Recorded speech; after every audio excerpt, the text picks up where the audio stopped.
IPC బదులు YCP చట్టాన్ని అమలు చేశారని ఆరోపణలు ఎదుర్కొన్న 16 మంది ఐపీఎస్లకు ప్రభుత్వం వెరైటీ శిక్ష విధించింది. ఇప్పటికే పోస్టింగులు ఇవ్వకుండా వెయిటింగ్ లో పెట్టిన ప్రభుత్వం సీనియర్ అధికారులను ఖాళీగా వదిలేస్తే ఎలా అని అనుకుందో ఏమో. ఇంతవరకు రాష్ట్ర చరిత్రలో ఎప్పుడూ లేనట్లు ఓ మెమో జారీ చేసింది. ప్రస్తుతం ఎంతో మంది అధికారులు వెయిటింగ్ లో ఉన్నప్పటికీ ప్రత్యేకంగా ఓ 16 మందిని గుర్తించి రోజూ రమ్మని పిలవడమే హాట్ టాపిక్ అవుతోంది. ఇంతకీ ఈ 16 మందిపై ప్రభుత్వానికి ఎందుకంత కోపం? రోజు వారిని డీజీపీ ఆఫీస్కు రమ్మని పిలవడం వెనుక రీజన్ ఏంటి?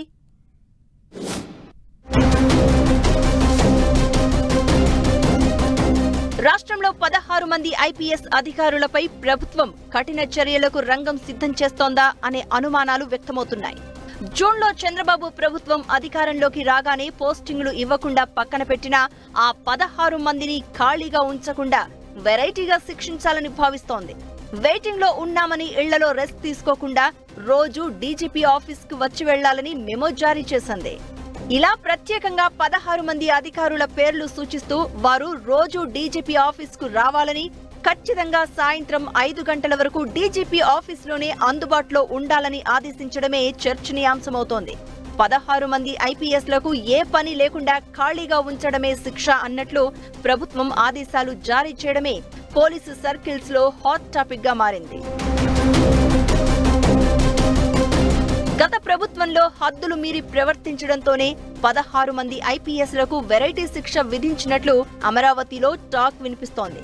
ముఖ్యంగా గత సర్కారులో ఇంటెలిజెన్స్ చీఫ్ గా వ్యవహరించిన పిఎస్ఆర్ ఆంజనేయులుపై సీఎంగా చంద్రబాబు ప్రమాణ స్వీకారం చేయడానికి 2 రోజుల ముందే వేటు పడింది.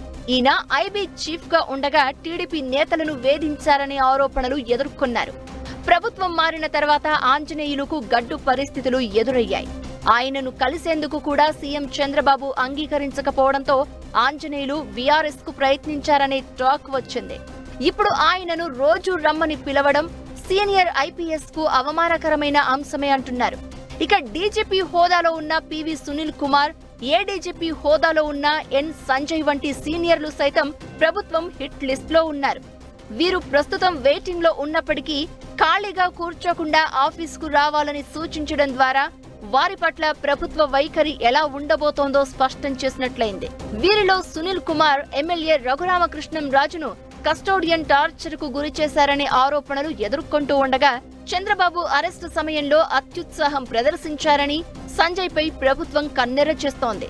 అవసరం లేకపోయినా చంద్రబాబు అరెస్టుపై హైదరాబాద్, ఢిల్లీ వెళ్లి మీడియా సమావేశాలు నిర్వహించడమే సంజయ్ కి అసనిపాతమైందంటున్నారు. ఇక మిగిలిన ఐపీఎస్లు కూడా ఏదో ఒక విధంగా గత ప్రభుత్వానికి మేలు చేశారనే ఆరోపణలు ఎదుర్కొంటున్న వారే. ఎస్పీలుగా పనిచేసిన రిషాంత్ రెడ్డి, అన్బురాజన్, రఘువీరారెడ్డి, పరమేశ్వరరెడ్డి, చాషువా, కృష్ణకాంత్ పాటిల్ పైన ప్రభుత్వం సీరియస్ గానే ఉంది. వీరెవ్వరికీ సమీపంలో పోస్టింగులు ఇచ్చే పరిస్థితి లేదని ప్రచారం జరుగుతోంది. వీరంతా గత ప్రభుత్వ పెద్దలు చెప్పినట్లు చేయడమే కాకుండా టీడీపీ నేతలను ఇబ్బంది పెట్టారని ఆరోపణలు ఎదుర్కొంటున్నారు. ఫలితంగా అందరినీ పక్కన పెట్టడమే కాకుండా రోజు డీజీపీ ఆఫీసుకు రావాల్సిందిగా సూచించింది. ఇలా గత ప్రభుత్వంలో ఓ వెలుగు వెలిగిన పోలీసు అధికారులు ఇప్పుడు ప్రభుత్వానికి టార్గెట్ గా మారారు అనేది స్పష్టమవుతోంది అంటున్నారు. అయితే వీరికి పోస్టింగులు లేకుండా పక్కన పెట్టినా గతంలో ఎన్నడూ లేనట్లుగా రోజు ఆఫీసుకు రమ్మని పిలవడానికి ఇంకో ముఖ్య కారణం ఉందంటున్నారు. చంద్రబాబు సీఎంగా బాధ్యతలు స్వీకరించిన తర్వాత మద్యం, ఇసుక, గనులు, ఎర్రచందనం, బియ్యం అక్రమ రవాణా వంటి వాటిపై ప్రత్యేక దర్యాప్తునకు ఆదేశించారు. ఎమ్మెల్యే రఘురామకృష్ణంరాజు కస్టోడియల్ టార్చర్ పైన కేసులు నమోదయ్యాయి. ఈ పరిస్థితుల్లో వైసీపీకి అనుకూలంగా ఉన్న అధికారులు బయట ఉంటే ఆయా కేసులను ప్రభావితం చేసే అవకాశం ఉందనే అనుమానంతో అందరినీ డీజీపీ ఆఫీసుకు పిలిపించినట్లు చెప్తున్నారు. మొత్తానికి ఐపీసీ చట్టం బదులు వైసీపీ చట్టాన్ని అమలు చేశారని టీడీపీ ఆరోపించిన పోలీసు అధికారులకు వెరైటీ శిక్ష విధించడంపై విస్తృత చర్చ జరుగుతోంది.